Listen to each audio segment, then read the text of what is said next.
Good morning, students. Today we are going to start a first poem, Once Upon a Time. It was written by Gabriel Okra. He was born in 1921 in Nigeria. He was a famous Nigerian poet and novelist. One of his best poems, The Call of River Nam, won the best award for the literature. Here, the title Once Upon a Time is talking about something that happened in the past. Once upon a time அப்படின்னு சொல்லும் பொழுதே ஏதோ ஒரு past things ஏதோ ஒரு இறந்த காலத்துல நடந்த ஒரு சம்பவத்தை தான் அவர் என்ன பண்ண போறாரு சொல்ல போறாரு அப்படின்னு சொல்லிட்டு பார்க்க போறோம். Here the poet is a speaker. He is speaking to his son. He is speaking with the son. அவருடைய மகனிடம் பேசி கொண்டிருக்கிறார். என்ன எதை பத்தி பேசுறார்? ஏதோ ஒன்ஸ் அப்பான் அ டைம், முன்பு ஒரு காலத்துல நடந்த ஏதோ ஒரு விஷயத்தை பத்தி அவர் என்ன பண்றாரு ஸ்டார்ட் போகிறார். Once upon a time, son, they used to laugh with the hearts and laugh with the eyes, but now they only laugh with the teeth, while their eyes block cold eyes search behind my shadow. Here they refer to the people who were lived in the past, who were lived in the olden days. Here the poet recalls that in the past people used to show the happiness from the hearts on meeting someone. எப்படி பார்க்குறோம் அப்படின்னு பார்த்தீங்கன்னா, they used the people who were lived in the past olden days, they used to laugh with the hearts. அவர்கள் எப்படி அவங்களுடைய ஃபீலிங்ஸை எப்படி express பண்ணுறாங்க அப்படின்னு பார்த்தோம்னா, உள்ளாந்து they express the feelings wholeheartedly, முழு மனதோடு, உண்மையாக. ஹார்ட் என்ற வார்த்தை எதை குறிக்குது அப்படின்னு பார்த்தீங்கன்னா, it is related to the word truth. Okay, here the figure of speech is metonymy. இங்க என்ன figure of speech யூஸ் பண்ணியிருக்காங்கன்னு பார்த்தீங்கன்னா, metonymy யூஸ் பண்ணியிருக்காங்க. metonymy என்னன்னா அப்படின்னு பார்த்தீங்கன்னா, it is the name of an object or concept is replaced with the word closely related to the original. ஒரு original வேர்டை சொல்லாம அதை ரிலேட் பண்ணக்கூடிய ஒரு வேறொரு வார்த்தையை போட்டு சொல்லுவது தான் என்னன்னு சொல்றோம், மெட்டானமி அப்படின்னு சொல்றோம். ஹியர் லாஃப் வித் த ஹார்ட்ஸ்னா இதயத்தின் மூலமாக சிரிச்சாங்கன்னு கிடையாது. இதயம் என்பது எதோட இங்க ரிலேட் பண்றாங்க, எந்த வேர்டோட ரிலேட் பண்ண இருக்கிறாங்க அப்படின்னு பார்த்தீங்கன்னா, ட்ரூத், உண்மை அப்படின்ற ஒரு வேர்டோட ரிலேட் பண்ணியிருக்காங்க. And laugh with their eyes, அவங்களோட மனதில் இருக்கக்கூடிய சந்தோஷம், அவங்க மனதில் இருக்கக்கூடிய பூரிப்பு அவங்களுடைய கண்களிலே தெரியுமா அந்த உண்மையா.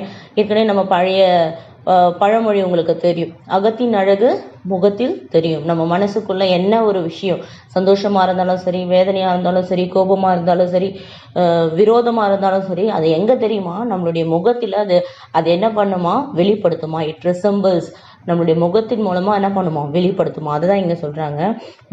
the people who are lived in the past or in the olden days, they used to express the feelings with wholeheartedly அப்படின்னு சொல்றாங்க. but now they only laugh with their teeth. here also this line also metonymy. என்னன்னு நீங்களே சொல்லுங்க பார்க்கலாம். Teeth என்ற வார்த்தை கொடுத்துருக்காங்க. Teeth அப்படின்ற வார்த்தை எந்த வேர்டோட ரிலேட் பண்ணிருக்காங்கன்னா, இட் இஸ் ஃபேக், பொய்யான. இப்ப இருக்கிற மக்கள், the people who are living in the present situation, they are laughed artificially. அவங்களுடைய எக்ஸ்பிரஷன்ஸ் எல்லாம் எப்படி காட்டுறாங்க, அவங்களுடைய ஃபீலிங்ஸ் எமோஷன்ஸ் எப்படி காட்டுறாங்க, they are very artificial, superficial. Like a photograph. எப்படி ஃபோட்டோகிராஃப்க்கு நம்ம போஸ் கொடுக்குறோம், என்ன சொல்லுவாங்க, ஸ்மைல் ப்ளீஸ்ன்னு சொல்லுவாங்க. அந்த ஃபோட்டோ நல்லா வருவதற்காக நம்ம என்ன பண்ணுவோம், சிரிப்போம் இல்லையா, பல்ல காட்டிட்டு. அந்த மாதிரியான ஒரு சிரிப்பு தான் இப்போ மக்கள்கிட்ட இருக்கு. while their eyes block cold eyes search behind my shadow. நம்ம இடத்துல பேசிக்கொண்டே இருக்கும்போது அவங்களுடைய கண்கள்ல என்ன, அவங்க எதை பார்க்குறாங்க அப்படின்னு பார்த்தீங்கன்னா, நம்மளுடைய நிழல் எப்பொழுது போகும் அப்படின்னு பார்க்குறாங்க. they are hypocritical. இங்கே poet என்ன சொல்ல வராரு அப்படின்னு பார்த்தீங்கன்னா, the people are hypocritical. they don't mean what they say. அவர்கள் என்ன சொல்லிட்டு இருக்காங்களோ அதை அவங்க யோசிக்கிறது கிடையாது, அவங்க நினைக்கிறத அவங்க சொல்றது கிடையாது. அவங்களுடைய செயல் ஒன்று, அவங்களுடைய பேச்சு வேறொன்றாக இருக்கிறது. their eyes block cold eyes. இரக்கமில்லாத கண்களாய் மாறிவிட்டன. அந்த கண்களிலே உண்மை தெரியல, அந்த சிரிப்பிலே ஒரு உண்மை தெரியல. எல்லாமே எப்படியாக இருக்கிறது, they are very artificial, superficial, போலித்தனமாக இருக்குது அப்படின்னு சொல்லிட்டு poet சொல்றாரு. now we'll go to the second paragraph. I'll read for you. There was a time indeed they used to shake hands with their hearts. But that's gone, son. Now they shake hands without hearts, while their left hands search my empty packets. Here, there was a time indeed. ஒரு காலம் இருந்தது. They used to shake hands with the hearts. அப்போ என்ன பண்ணாங்க மக்கள் அப்படின்னு பார்த்தீங்கன்னா, peoples என்ன பண்ணாங்க அப்படின்னு பார்த்தீங்கன்னா, யாரையாவது தெரிந்தவங்க ரிலேட்டிவ்ஸ் யாராவது நமக்கு முன்னாடி வந்தாங்கன்னா அவங்கள என்ன பண்ணுவாங்க, க்ரீட் பண்ணுவாங்க. அவங்களோட கை கோத்து குலுக்குவாங்க, கட்டி பிடிச்சிக்குவாங்க. அவங்களுடைய அன்பை வந்து எப்படி வெளிப்படுத்துவாங்க, அவங்களுடைய அன்பை வந்து இந்த மாதிரியான செயல்களினால் வார்த்தைகளினால் அவங்க என்ன பண்ணுவாங்க, வெளிப்படுத்துவாங்க. But that's gone my son. He tells his son that those habits have gone unfortunately. அந்த எண்ணங்கள், அந்த பழக்கங்கள், அந்த ஹேபிட்ஸ் எல்லாமே இப்போ என்ன ஆயிடுச்சு, மறைஞ்சு போச்சு அப்படின்னு சொல்றாங்க. Now they shake hands without hearts. இதயமே இல்லாம அவங்க என்ன பண்ணிட்டு இருக்காங்கன்னா கை குலுக்கிட்டு இருக்காங்க. இதயமே இல்லாம அப்படின்னா என்ன அர்த்தம்னா, மனதுக்குள்ள எந்த ஒரு விருப்பமும் இல்லாமல், எந்த ஒரு ஆசையும் இல்லாமல், ஏதோ நம்மளை பார்த்துட்டோமே அப்படின்னு சொல்லிட்டு அவங்க என்ன பண்றாங்க, the people greet each other without any warmth in the handshake. ஏதோ எதிர்க்க பார்த்துட்டுமேன்னு சொல்றதுக்காக ஒரு ஃபார்மாலிட்டிக்காக என்ன பண்றாங்க, கை கொடுக்குறாங்க. while their left hand search my empty packets. When they shake with their right hands with them, their left hand searches empty packets. That is, they are evaluating the poet's worth. It shows that even the people's friendship is for selfish motives. அவங்க அப்படியே மீறி நம்மளை கை கொடுக்குறாங்கன்னு பார்த்தோம்னா அதுல ஏதாவது ஒரு தன்னலம் இருக்கிறது, ஏதாவது ஒரு செல்ஃபிஷ் மோட்டிவ் இருக்கும். நம்மளால ஏதாவது ஒரு நன்மை கிடைக்கும் அப்படின்ற பட்சத்துல தான் ஃப்ரெண்ட்ஸோ இல்லை ரிலேட்டிவ்ஸோ நம்ம கிட்ட என்ன பண்ணுவாங்க, பேசுவாங்க. நம்ம ஒரு நல்ல பொசிஷன்ல இருந்தோம்னா நம்ம கிட்ட வந்து பேசுவாங்க. நம்மளே இதை விட அவங்கள விட தாழ்ந்த பொசிஷன்ல போயிட்டோம்னா நம்ம இடத்துல அவங்க என்ன பண்ண மாட்டாங்க, பேச மாட்டாங்க. அவங்களுடைய வே ஆஃப் பிஹேவியர் வேற மாதிரி இருக்கும் அப்படின்னு சொல்லிட்டு சொல்றாரு. Now, next third paragraph.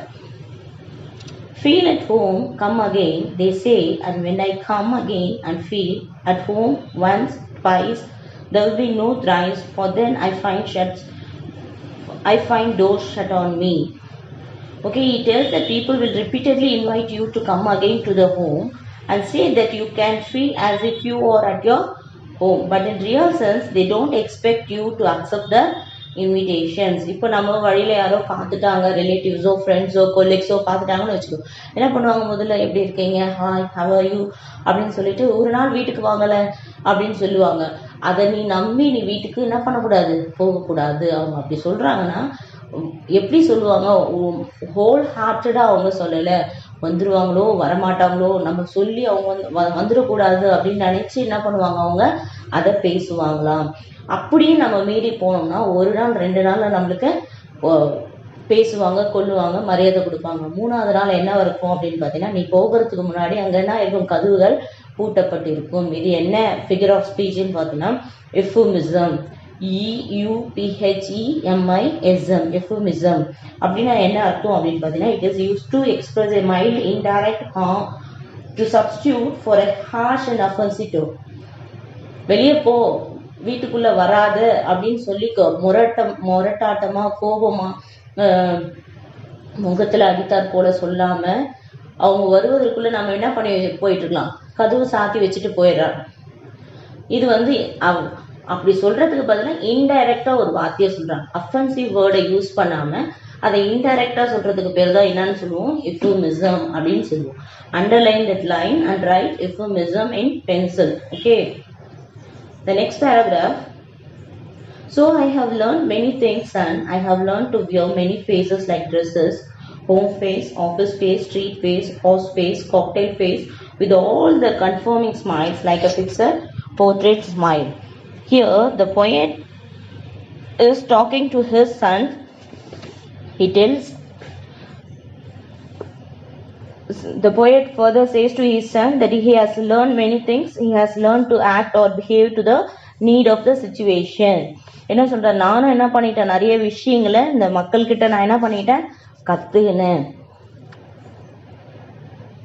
நானும் என்ன பண்ணிட்டேன், நிறைய விஷயங்களை நானும் சிச்சுவேஷனுக்கு ஏற்ற மாதிரி என்னுடைய பிஹேவியரை மாற்ற கற்றுக்கினேன். The changing of mask is like changing of dresses.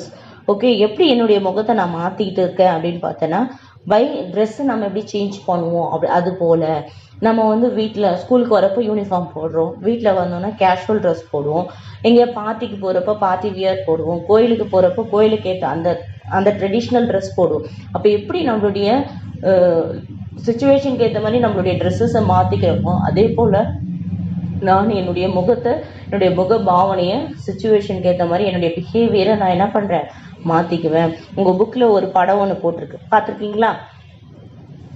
அதனுடைய முக மூடி எப்படிலாம் இருக்கு பாரு, என்னென்ன மாதிரி மாறி இருக்கு அப்படின்னு சொல்லிட்டு அங்கே அழகாக சொல்லியிருக்கிறாங்க. I have learn to wear many faces. Mask மாதிரி நான் என்னுடைய முகத்தை என்ன பண்ணிட்டு இருக்கேன், ட்ரெஸ் மாதிரி அப்பப்போ மாற்றிட்டு இருக்கேன். He has a home face, office face, street face, horse face, cocktail face, the portrait, artificial smile. வீட்டில் ஒரு முகம், வெளியில் ஒரு முகம், ஆஃபீஸில் ஒரு முகம், ஸ்கூலில் ஒரு முகம், கெஸ்ட்டு கிட்ட ஒரு முகம், தெருவில் ஒரு முகம், like a cocktail face. Cocktail ஃபேஸ்னால் என்ன அர்த்தம், ஒரு மிக்சட் எமோஷன். ஒரு முகத்தில் நம்மளுடைய எமோஷன்ஸை டிஃப்ரெண்ட் டைப்ஸாக மாற்றிக்கிறது, மிக்சட் எமோஷன்ஸ் அப்படின்னு சொல்கிறாங்க. எப்படி அப்படின்னு பார்த்தீங்கன்னா, ஒரு படத்தில் நம்மளுடைய ஒரு ஃபோட்டோவில் நம்மளுடைய முகம் எப்படியெல்லாம் மாற்றப்பட்டு இருக்கும் அப்படின்னு சொல்லிட்டு அழகாக ஒரு பிக்சர் கொடுத்துருக்காங்க பாரு உங்கள் புக்கில். அந்த மாதிரி தான் நம்மளுடைய சூழ்நிலைக்கு ஏற்ற மாதிரி நம்மளுடைய முகங்களை, நம்மளுடைய நடக்கைகளை, நம்மளுடைய பிஹேவியர்ஸை நாம் என்ன பண்ணிட்டு இருக்கோம், மாற்றி கொண்டு இருக்கிறோம் அப்படின்னு சொல்லிட்டு போயட் அழகாக சொல்கிறாரு. Okay, here underline that word cocktail face. Cocktail face, what is cocktail face? They will ask you in the public question. Okay, cocktail face means mixed emotions, like a fixed portrait smile. என்ன figure of speech use பண்ணியிருக்காங்க இங்க, simile. ஏன் simile சொல்கிறோம் அப்படின்னு பார்த்தீங்கன்னா, like அப்படின்னு வருது, like as so அப்படின்னு வந்தால் அதை என்னன்னு சொல்லுவோம், simile. அப்போது நம்மளுடைய முகத்தை எந்த மாதிரியான ஒரு வேர்டுக்கு உருவகம் படுத்திருக்கிறாங்க அப்படின்னு பார்த்தீங்கன்னா, it's like a fixed portrait smile. ஒரு பெயிண்ட் பண்ணி ஒரு படத்தில் எப்படி இருக்குதோ அந்த மாதிரியாக நம்மளுடைய முகத்தை மாற்றிருக்காங்க. Okay, next come to the next paragraph. And I have learn to laugh with only my teeth and shake hands without my heart. I have also learned to say goodbye when I mean good riddance. To say glad to meet you without being glad, and to say it's been nice talking to you after being bored. Here it's a beautiful lines. He tells his son that when he was a child, and I have learned to, he tells his son he has also learned to laugh with only his teeth in a fake manner. That is in a fake manner. அவர் என்ன சொல்றாரு, நானும் என்ன பண்ணிட்டேன், laugh with teeth, நானும் எப்படி சிரிக்க ஆரம்பிச்சிட்டேன், நானும் என்னுடைய வாழ்க்கையை எப்படி வாழ ஆரம்பிச்சிட்டேன், ஒரு பொய்யான வாழ்க்கையை வாழ ஆரம்பிச்சிட்டேன். எப்படி அப்படின்னு பார்த்தீங்கன்னா, to laugh with only my teeth, நானும் எப்படி ஃபோட்டோவுக்கு போஸ்ட் கொடுக்குறோமோ அந்த மாதிரி ஒரு ஆர்டிஃபிஷியல், ஒரு ஃபேக்கான ஒரு சிரிப்பை தான் நான் என்ன பண்ணிட்டு இருக்கேன், சிரித்து கொண்டு இருக்கிறேன். And also I shake hands without my heart, என்னுடைய முழு மனதோடு இல்லாமல், ட்ரூத் இல்லாமல் நான் மற்றவர்களை பார்த்து கை குலுக்கி கொண்டு இருக்கிறேன். And also I have learn to say good bye. He has learn to say good bye wherein he actually has to say good riddance. நம்ம யாரையாவது பார்த்துட்டு பேசிட்டு குட் பாய் சொல்கிறோம் இல்லையா, அது எப்படி என்ன சொல்லுவோம், நல்லபடியாக போயிட்டு வாங்க குட் பாய் அப்படின்னு சொல்லுவோம். ஆனால் போனால் குட் ரிட்டர்ன்ஸ் அப்படின்னு சொல்கிறாங்க, போனால் போதும் அப்படின்ற மாதிரி வெளியே வராது. ஐயோ எப்பா நீ போப்பா, போதும், உன்னை பார்த்ததும் போதும், உங்கள்கிட்ட பேசுனதும் போதும், எப்போ போவான் அப்படின்னு நினச்சி நம்ம பேசிட்டு வந்த மாதிரி இருக்குது அப்படின்னு சொல்கிறேன். And also to say glad to meet you அப்படின்னு சொல்லிட்டு, உங்களை பார்த்ததுல ரொம்ப மகிழ்ச்சி அப்படின்னு சொல்கிறது என்னவோ மனசில் என்ன வச்சுக்கிட்டு அந்த வார்த்தையை சொல்கிறோமா, போதும் உன்னை இனிமேல் பார்க்கவே கூடாது என் வாழ்நாளில், போதும் நீ போர் அடிச்சுது அப்படின்னு சொன்ன மாதிரி இருக்கும். Okay, he has even learn to say glad to meet you without being glad. சந்தோஷமே இல்லாமல், அவனை பார்த்ததுல சந்தோஷமே இல்லாமல் உன்னை பார்த்ததுல ரொம்ப சந்தோஷம்னு சொல்கிற ஒரு வார்த்தை. And also he say learn to say it has been nice talking to you after being bored with this talks. Nice talking to you அப்படின்னு, உங்களை பார்த்ததுல ரொம்ப சந்தோஷம், உங்ககிட்ட பேசுறதுல உங்ககிட்ட பேசினதுல ரொம்ப சந்தோஷம் சொல்கிறப்போ அதில் என்ன இருக்குது, என்ன உள்ள அர்த்தம் இருக்குது அப்படின்னு பார்த்தீங்கன்னா, போதும் சாமி என்னை ஆளை விடுங்க, போர் அடிச்சுட்டு போதும். இப்போ நான் கூட உங்களுக்கு கிளாஸ் எடுத்துகிட்டு வெளியே போகிறப்போ என்ன பண்ணுறீங்க, பெல் அடித்தோன்னே எழுந்து நின்று தேங்க்யூ மிஸ் அப்படின்னு சொல்கிறீங்க. பட் ஆனால் நீங்கள் தேங்க்யூ மிஸ் சொல்கிறதுல என்ன உள்ள அர்த்தம் இருக்கும், வெளியே போனால் போதும், போதும் ரம்பம் போட்டது அப்படின்னு உள்ள மனசுக்குள்ள நிறைய பேர் என்ன பண்ணுவீங்க நினைச்சிட்டு இந்த தேங்க்யூ சொல்றீங்க இல்லையா. பெல் எப்போ அடிக்கும், எப்போ போவாங்க மிஸ் அப்படின்னு காத்துட்டு இருக்கோம். திஸ் ஆர் த இதெல்லாம் தான் என்னன்னு சொல்றாங்கன்னா ஹிப்போக்ரிட்டிக்கல் அப்படின்னு சொல்றாங்க. The people are hypocritical. Come to the next paragraph. But believe me, son, I want to be what I used to be. When I was like you, I want to unlearn all these muting things. Most of all, I want to relearn how to laugh, for my laugh in the mirror shows only my teeth like a snake's bare fangs. Here, he tells his son that when he was a child like his son, he used to be an honest, genuine expression. என்ன சொல்றாரு, என்னை நம்பு மகனே, நான் உன்ன மாதிரி இருக்கும்பொழுது, நான் உன்ன மாதிரி சிறு வயதனாக இருக்கும்பொழுது, I am very honest. He used to be an honest, genuine expression. I was very honest and I was very genuine in my expression. நான் ரொம்ப நேர்மையாளனாக இருந்தேன். என்னுடைய எமோஷன்ஸ், என்னுடைய ஃபீலிங்ஸை நான் எப்படி எக்ஸ்ப்ரெஸ் பண்ணேன் அப்படின்னு பார்த்தீங்கன்னா ஜென்யூனாக எக்ஸ்ப்ரெஸ் பண்ணேன், நேர்மையாக ஹானஸ்டாக எக்ஸ்ப்ரெஸ் பண்ணேன், உண்மையாக இருந்தது அப்படின்னு சொல்கிறாரு. He means it now that he wants to unlearn the mute or silence. He wanted to unlearn. அந்த திங்ஸ் எல்லாம் நான் இப்போ என்ன பண்ண போகிறேன், மறந்துட்டேன் அப்படின்னு சொல்கிறார். Most of all I want to relearn how to laugh. இப்போ எனக்கு எப்படி சிரிக்கணுன்றதே என்ன ஆயிடுச்சு, மறந்து போச்சு. அதை நான் திரும்ப கற்றுக்கணும். ரீலேர்ன் அப்படின்னா என்ன அர்த்தம்னா மறுபடியும் கற்றுக்கொள்ளுதல். மறுபடியும் என்ன கற்றுக்கணும் அப்படின்னு பார்த்தோன்னா to express his feelings naturally. அவருடைய ஃபீலிங்ஸை நேச்சுரலாக எக்ஸ்பிரஸ் பண்ணுறதுக்கு கற்றுக்கணும் அப்படின்னு சொல்லிட்டு சொல்கிறார். For my laugh in the mirror shows only my teeth like a snakes பேர் ஃபேங்ஸ். நான் கண்ணாடி முன்னாடி நின்று சிரிச்சேன்னா எப்படி இருக்குது அப்படின்னு பார்த்தீங்கன்னா பாம்பு என்னுடைய பற்களை போல என்னுடைய பற்கள் இருக்கிறது. பாம்புனுடைய பற்கள். பேர் ஃபேங்ஸ் அப்படின்னா it is a venomous teeth of a snake. venomous அப்படின்னு பார்த்தீங்கன்னா மிகவும் நஞ்சுள்ள பற்களை உடைய பாம்பை போல அவனுடைய முகம் எப்படி இருக்கா, கண்ணாடி முன்னாடி காட்சி அளிக்கா. அப்போது அந்த முகத்தில் இருக்கிற சிரிப்பில் கொஞ்சம் கூட என்ன இல்லை, உண்மை இல்லை, எல்லாமே விஷமாக உள்ளது, நஞ்சு கலந்ததாக இருக்கிறது, எல்லாமே ஆர்டிஃபிஷியலாக இருக்குது அப்படின்னு சொல்லிட்டு சொல்கிறார். So show me son how to laugh, show me how I use to laugh and smile once upon a time when I was like you. கடைசியாக என்ன சொல்கிறாருன்னா எப்படி சிரிக்கணும்னு நீ கற்றுக் கொடு மகனே அப்படின்னு சொல்கிறார். The poet asked his son to show him how to laugh sincerely and genuinely. எப்படி நேர்மையாகவும் ஜென்யூனாகவும் இருக்கணும், ஹானஸ்டாகவும் இருக்கணுன்றத நீங்கள் கற்றுக்கொடு. The poet wants to be what he used to be once. அவருக்கு என்ன, he used to laugh and smile once upon a time when I was like you. நான் உன்னை போல இருந்தப்போ எப்படி ஹானஸ்டாக இருந்தனோ, எப்படி என்னுடைய ஃபீலிங்ஸை நேச்சுரலாக எக்ஸ்ப்ரெஸ் பண்ணணும், அதை நான் திரும்பி நானும் மாற எனக்கு கற்றுக்கொடு. எனக்கு எல்லாமே என்ன ஆயிடுச்சு, மறந்துடுச்சு. ஐ அன்லேர்ன் எவ்ரிதிங். எல்லாவற்றையும் நான் மறந்து விட்டேன் அப்படின்னு சொல்லிட்டு இந்த போயட் அழகாக சொல்கிறார். இந்த போயட்டோட பேக்ரவுண்ட் என்ன, இந்த போமோட பேக்ரவுண்ட் என்ன அப்படின்னு பார்த்தீங்கன்னா British. Once upon a time the Nigerian was influenced by the British control. British culture, பிரிட்டிஷோட தாக்கத்தினால இருந்தவங்க தான் Nigerian. Before independence, they are very happy. The people before independence, and he is comparing it with how the same people interact with each others now. Before independence முன்னாடி Nigerian people எப்படி இருந்தாங்க, after இண்டிபெண்டன்ஸ்க்கு அப்புறம் Nigerian people இப்போ எப்படி interact பண்ணுறாங்க அப்படின்றத யோசிச்சு தான் இந்த போயட் இந்த போமை எழுதியிருக்கிறாரு. The poem describes what happens when a traditional African culture and civilization meets with the Western culture. ஆஃப்ரிக்கனோட ட்ரெடிஷ்னல் பாரம்பரிய அந்த கல்ச்சர் எப்படி வெஸ்டர்ன் கல்ச்சரோடு சேர்ந்து மாறி இருக்கு அப்படின்றது தான் இந்த போயட் நம்மளுக்கு சொல்ல வந்திருக்கிறாரு. This is the background of this poem. Okay, from this poem we learn to express our feelings honestly and genuinely. Thank you.